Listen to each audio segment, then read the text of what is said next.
watching Family Feud and it's time for round 2. Let's call in Mikey and Melvin. Okay, Mikey, one hand in the mesa, isang kamay sa likod. Yan. Here goes the question. Nag-survey kami ng 100 tao. Ang top 6 answers ay nasa board. Ang tanong, anong dapat gawin ng teacher sa makulit na estudyante? Melvin. Pinatatayo. Pinatatayo? Melvin, tignan natin kung ano sabi ng survey sa pinatatayo. Para tayo yan. Number 3. Mikey, eto kailangan yung sagot mo mas mataas dyan. Anong dapat gawin ng teacher sa makulit na estudyante? Sigawan? Sigawan? Very good. Okay, sabi ni Mikey, sigawan. Pwede ba yun? Teachers? Pwede? O, tignan natin kung ano sabi ng survey sa sigawan.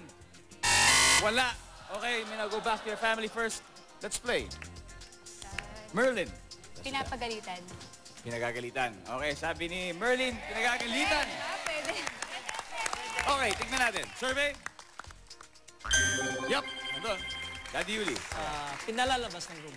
Pinalalabas ng room. O, baka rin maingay, no? Pinalalabas ng room. Okay, survey. Yup. Kyla? Pinapasquat. Pinapasquat. Okay, sabi ni Kyla, pinapasquat. Tignan natin kung nandyan ang pagpapasquat. Pwede. Wala. Melvin? Pinapatawag ang parents. Pinatatawag ang parents. Yun. Pwede. Posible yun. Okay. Pinatatawag ang parents. Yup. Doon, no? Merlin, dalawa na lang. Pinaparusahan. Pinaparusahan. Wow. Paano kaya? Pinaparusahan daw. Nakakatakot yun. Okay. Pinaparusahan. Wala. Oh. Stand by to steal.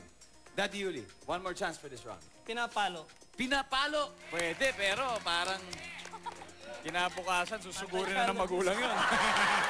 Okay. Pinapalo daw, estudyanteng makulit. Tignan natin kung sangayon ng survey dyan. Yun! Nandun, Kyla. May isa pa. May isa pa. And that is our top answer. Pinapa-recite ng tinatanong tapos sasagutin niya.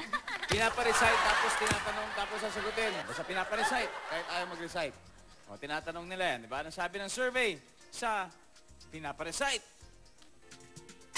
Wala. Daddy Rudy, ano sa palagay niyo? Padadala sa counselor. Patadala sa counselor, maaari, mami? Bigyan ng sulat. Sulat. Oo, posible rin. Mikey?